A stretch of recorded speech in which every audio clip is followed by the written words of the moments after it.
आज की इस वीडियो में बताई गई टेक्निक को अगर आपने फॉलो कर लिया तो लोग तुम्हारे बारे में सोचने में मजबूर हो जाएंगे। वो तुम्हें समझने के लिए कोशिश करेंगे, बट तुम हमेशा उनके माइंड से एक कदम आगे रहोगे। बस तुम इस वीडियो को एंड तक जरूर देखना। और हाँ, इस वीडियो के एंड तक मैं ऐसी बातें बताऊंगा जो तुम्हें इतना डीप में कोई नहीं बताता।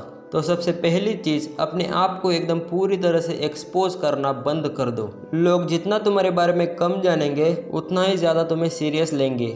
हर चीज़ को साफ साफ सबके सामने एक्सप्लेन करना, इसकी कोई ज़रूरत नहीं है। हर थॉट, हर फीलिंग, हर प्लानिंग ओपनली बताने का कोई फ़ायदा नहीं है। तुम्हारे दिमाग में क्या चल रहा है, आगे क्या करने वाले हो, वो बस तुम्हें पता होना चाहिए। बाकी दुनिया को अंदाज़ा लगाने दो। फॉर एग्जाम्पल, तुम कोई ऐसे सिचुएशन में फंस जाते हो जहाँ लोग जानना चाहते हैं कि तुम आगे क्या करने वाले हो और तुम्हारा नेक्स्ट प्लान क्या है। और अगर कोई बंदा तुम्हारे अंदर के थॉट को जानने की कोशिश कर रहा है या फिर तुम्हारे प्लान के बारे में पूछता है, सिंपली आंसर मत दो। इसकी वजह तुम ऐसा बोलो कोई भी नॉर्मल इंसान कंफ्यूज हो जाए। लाइक तुम ऐसे बोल सकते हो कि सुन भाई, मैं अभी देख रहा हूँ, सही टाइम आने के बाद तो अपने लिए सही चीज़ें करूँगा। मेरे कहने का मतलब ये है कि तुम्हें अपने अंदर की चीज़ें एक्सप्लेन नहीं करनी है। बस कुछ ऐसा बोलना है कि सामने वाला इंसान सोच में पड़ जाए कि ये इंसान सही में क्या करने वाला है। बस तुम्हें कोई भी चीज़ क्लियर नहीं बतानी।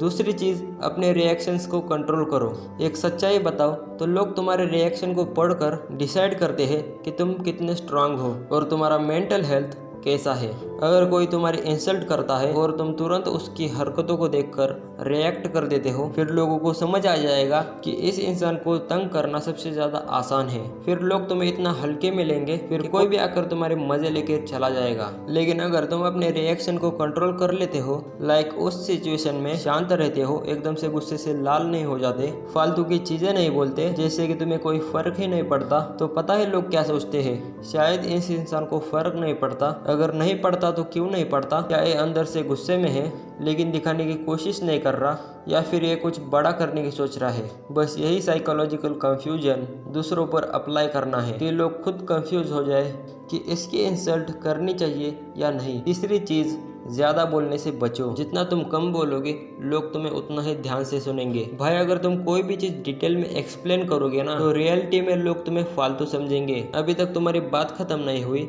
तो दूसरा बंदा बोलने लगेगा, और तुम्हें पता है लोग भी उसी दूसरे इंसान की बात सुनने में इंटरेस्ट रखेंगे क्योंकि वो बंदा बहुत कम बोलता है। तो अगर तुम भी सिर्फ ज़रूरी बातें शेयर करोगे, लोगों को वो चीज़ें बताओगे जितना लोगों को जानना ज़रूरी है, तुम्हारी हर बात लोगों के लिए कीमती होगी और लोग एक्साइटेड रहेंगे कि तुम क्या बोलने वाले हो। अगर तुम्हें लोगों को इस एंगल से कंफ्यूज करना है, लाइक अगर कोई तुम्हारे बिहेवियर को देखकर कुछ ऐसा पूछता है कि भाई तो हमेशा ऐसा चिल कैसे रहता है, तो तुम कभी ऐसे जवाब मत दो कि भाई मैं तो मेडिटेशन करता हूँ, ज़्यादा टेंशन नहीं लेता। इसका एक सीधा सा इंस्टेंट रिप्लाई दो, एक्सपीरियंस है भाई, तू नहीं समझेगा। बस सामने वाला खुद से सोचता रह जाएगा कि इसका क्या मतलब है। हाँ, चौथी चीज़, अपनी अनप्रेडिक्टेबिलिटी मेंटेन करो। तुम्हें कभी भी एक पैटर्न फॉलो नहीं करना। इट्स मीन कि लोग तुम्हें अगर आसानी से जान लेते हैं, तुम्हारे एक्शंस, तुम्हारी हर चाल आसानी से प्रिडिक्ट कर लेते हैं, तुम्हें आसानी से जान लेते हैं कि तुम क्या करने वाले हो, तो ऐसा बिल्कुल भी मत होने दो। एक दिन किसी के साथ फ्रेंडली रहो तो दूसरे दिन थोड़ा डिस्टेंस मेंटेन करो। कभी किसी बात पर रिएक्ट करो और कभी कभी इग्नोर कर दो। बिकॉज लोग अगर तुम्हें भाप लेते हैं कि तुम कितना मेंटली स्ट्रांग हो और तुम्हारा दिमाग कितना वीक है और तुम कैसे कैसे काम कर लेते हो और क्या क्या नहीं कर सकते, मतलब ओवरऑल तुम्हारे मेंटेशन क्या है, लोगों को अच्छे से पता होगा ना, तो लोग तुम्हें जानने के लिए कोई भी कोशिश नहीं करेंगे। तो अपनी अनप्रेडिक्टेबिलिटी हमेशा बरकरार रखो, बिकॉज लोगों को हमेशा पता रखे अगर ये इंसान अगर फॉर्म में आएगा ना तो ये जो चाहे वो कर सकता है। तो इसी के साथ होता है टॉपिक एंड। अगर वीडियो अच्छी लगी हो तो लाइक एंड सब्सक्राइब का बटन ठोक दीजिए। तो मैं मिलता हूँ तुम्हें अगले वीडियो में, तब तक के लिए गुड बाय गाइज।